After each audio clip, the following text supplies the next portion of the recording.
जय हिंद दोस्तों, सैनिक समाचारों में आपका हार्दिक स्वागत है। सबसे पहले हमारे सभी व्यूअर्स को लोहड़ी की हार्दिक शुभकामनाएं। बढ़ते हैं मुख्य समाचारों की तरफ। हाँ जी दोस्तों, ओआरओपी की चौथी किस्त हो गई जमा।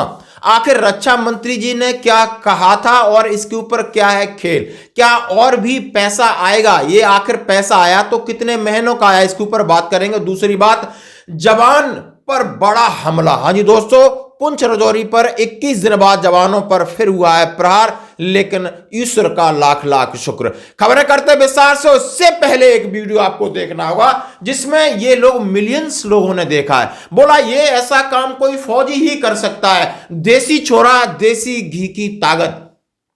और सरेआम रोड पे दिखा रहा है, यानी उसकी गाड़ी निकलने वाली और पीछे एक छोटी सिविल गाड़ी रखी हुई है। उसमें ड्राइवर नहीं होता है तो अपनी भुजाओं की ताकत से गाड़ी को उठा के साइड करता है, बड़े विनम्रता पूर्वक, और अपनी गाड़ी को निकाल ले जाता है। दोस्तों, इसको कहते हैं फौजी ताकत और ये काम फौजी कर सकता है। इसको एक्स पर ये जबरदस्त ये हो रहा है वायरल। अब करते हैं खबरें विस्तार से।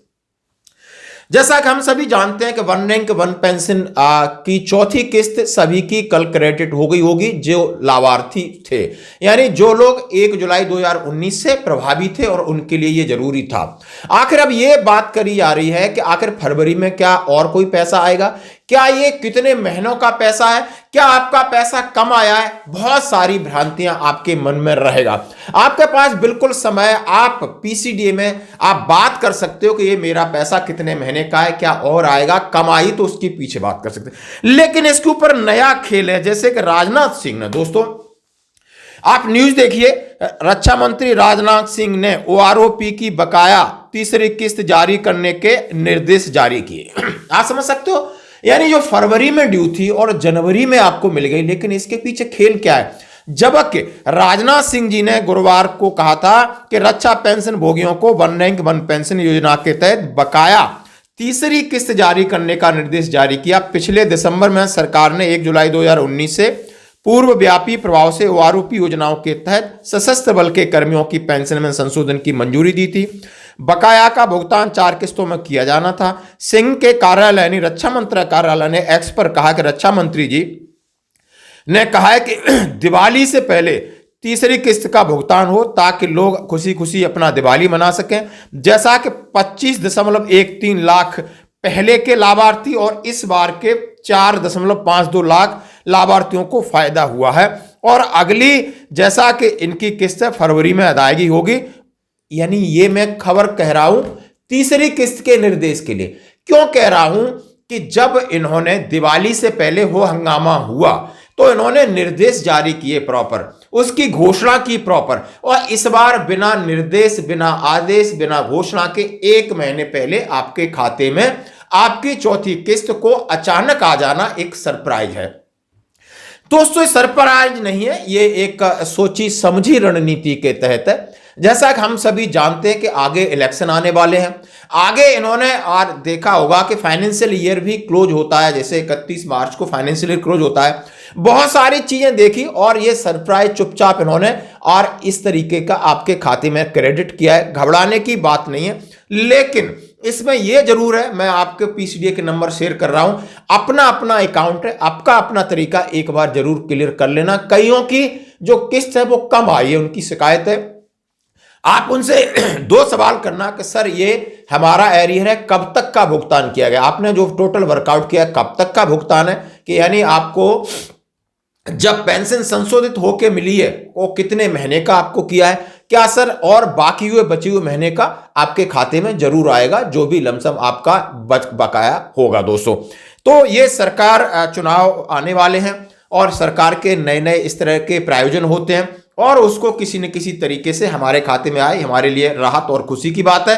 अब लड़ाई है हमारी ओआरओपी 3 की, जैसे कि जुलाई 2024 यानी इसी साल जुलाई 2024 से प्रभावी है।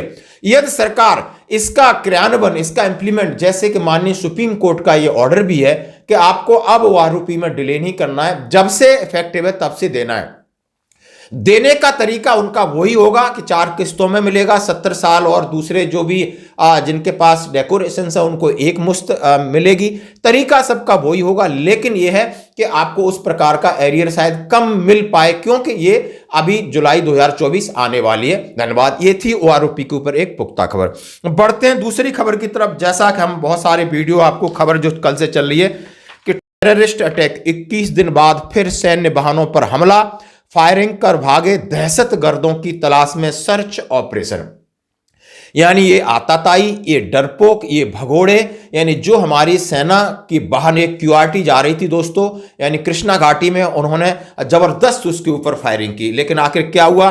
Poonch terror attack update. Jammu संभाग के पुंछ में शुक्रवार को आतंकियों ने एक बार फिर सेना के वाहन को निशाना बनाया, और जो इलाके में 21 दिसंबर को हुए हमले के 21 दिन बाद हुआ है।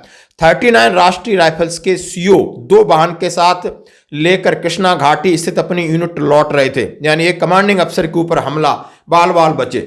कृष्णा घाटी की ओर से जैसे ही उनका वाहन दराती गांव के पास पहुंचा तो आतंकियों ने सैन्य वाहनों को निशाना बनाकर 6 से 7 राउंड फायरिंग की। इसके बाद वे भाग निकले।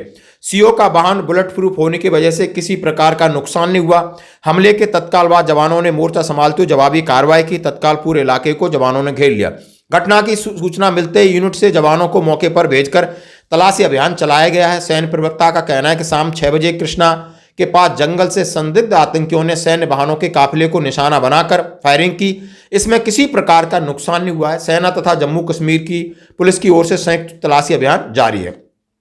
जंगलों में तलाशी अभियान शुरू है। जैसा कह सकते हैं 27 महीना, 5वीं वारदात, 21 जवान बलिदान। पुंछ में पिछले 27 महीनों में आतंकियों की ओर से हमले की यह 5वीं घटना है। 2021 से शुरू हुई घटनाओं में अब तक 21 जवान बलिदान हुए। इन घटनाओं में कई जवान घायल भी हुए। 21 अक्टूबर 2021 को, जिसके अंदर आप समझ सकते हो 5 जवान जेएसयू पर हमले, 5 जवान शहीद हुए। 20 अक्टूबर 2021 भाटा दूडिया सर्च ऑपरेशन के दौरान 6 जवानों का बलिदान गया। 20 अप्रैल 2023 भादाकुड़ी इलाके में सैन्य वाहन को घेरकर ग्रेनेड से हमला किया, 5 जवान का बलिदान। 21 दिसंबर, जिसमें 5 जवान का बलिदान।